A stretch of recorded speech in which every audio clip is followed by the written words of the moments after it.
Oui, je vous invite à faire ouh. Ouh. Ah, j'ai l'impression d'être Michael Jackson en concert, c'est génial. Dans certaines parties des fortifications, plus basses que les autres, des échelles sont dressées qui vont permettre à l'envahisseur de monter au sommet des remparts. Mais aux aguets, un veilleur donne l'alerte qui se transmet bientôt dans toute la cité. Le tocsin sonne, le peuple de Genève se réveille, il est environ 2 h du matin et chacun fait ce qu'il peut pour défendre sa chère cité. Parmi ces anonymes, quelques hommes vont ouvrir les portes de l'ancien arsenal, situé juste derrière vous, en face du café Papon d'aujourd'hui, et traînent avec difficulté une bouche à feu sur l'emplacement où nous nous trouvons maintenant.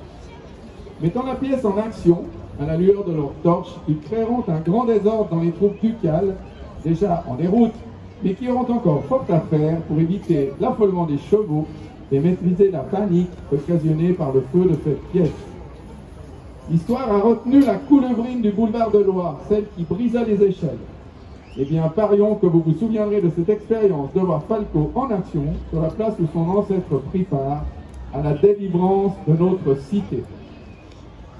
La compagnie de 1602 était fière de pouvoir présenter en état de faire campagne une pièce complète d'artillerie telle que l'on pouvait la rencontrer sur les champs de bataille en Europe au début du XVIIe siècle.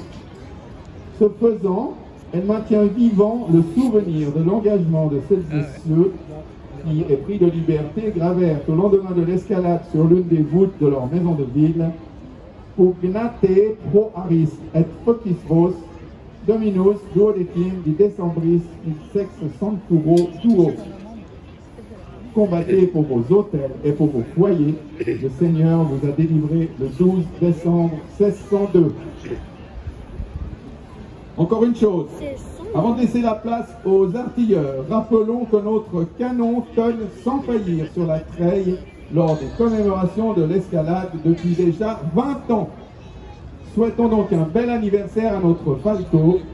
Et maintenant, place à la démonstration. Ça fait du bruit pour toi les oreilles. Pour le chargement, canonniers et servants à vos places. Marche. Le coup près, Paul, pas touche. Au terrain. Alors le chef de pièce appelle les servants à aller aux armes. Les armes, ce sont ces longs manches de bois qui vont permettre le chargement de la pièce. Libérez la lumière.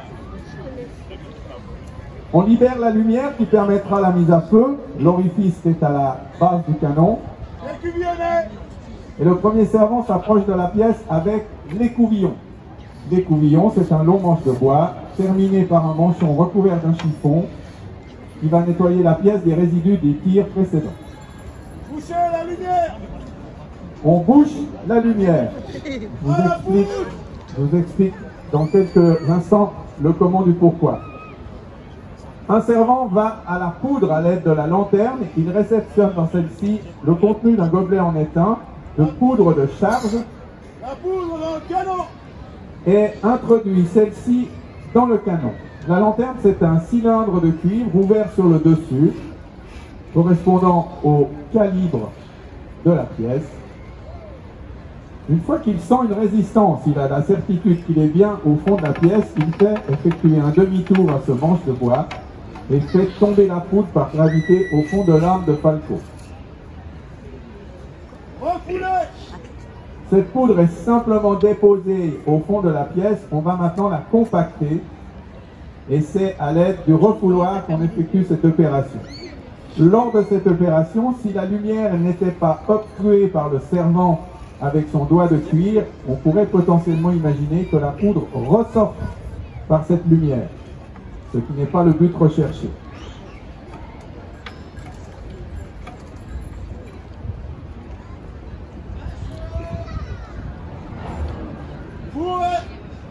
Afin d'augmenter le pouvoir détonnant de la pièce, on fourre, c'est-à-dire qu'on crée un manchon à l'aide de paille, d'herbe, voire même de gravillons trouvés sur le champ de bataille, et l'on refoule cette bourre de paille contre la poudre. Le servant qui bouche la lumière est toujours là pour éviter que cette poudre ressorte de la pièce. écouvillonnez. On écouvillonne avant d'introduire le boulet dans la pièce, car celui-ci doit pouvoir glisser par gravité jusqu'au fond de l'arme, contre la bourre. Le boulet dans le canot. Bien entendu, vous l'aurez compris, nous tirons à blanc, donc pas de boulet, mais on écoute à l'oreille si celui-ci a bien roulé jusqu'au fond de la pièce, et on refoule.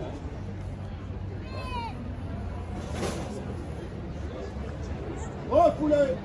Et l'on refoule à nouveau, constituant ainsi la cartouche, la charge de la poudre, de la paille, le boulet et à nouveau de la paille.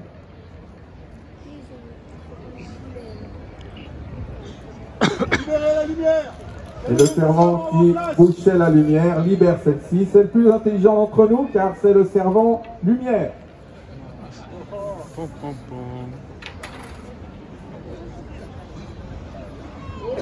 En batterie.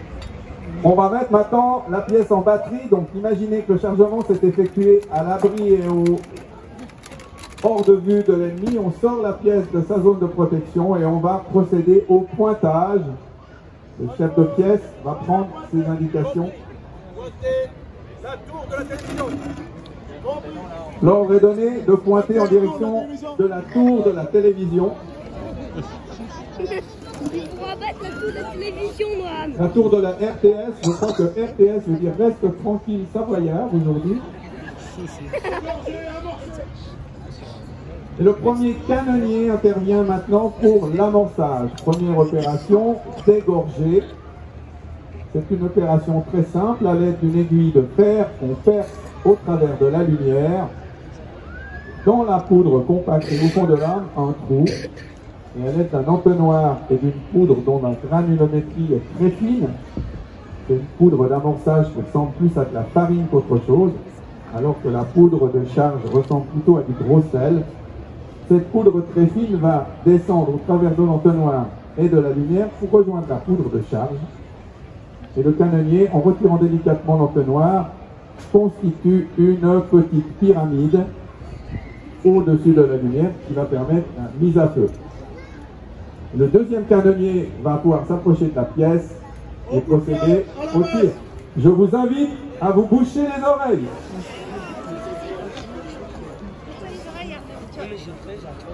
Oh le bras. Falco, voulez faire feu.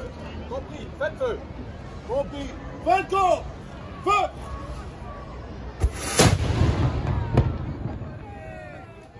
Bravo. Dernière opération, l'écouvillonnage. Observez la lumière. Vous verrez les résidus d'énergie, de chaleur qui sortent par celle-ci. Nous vous remercions pour vos applaudissements. Nous vous remercions pour votre présence ici sur la treille et nous vous souhaitons une belle escalade.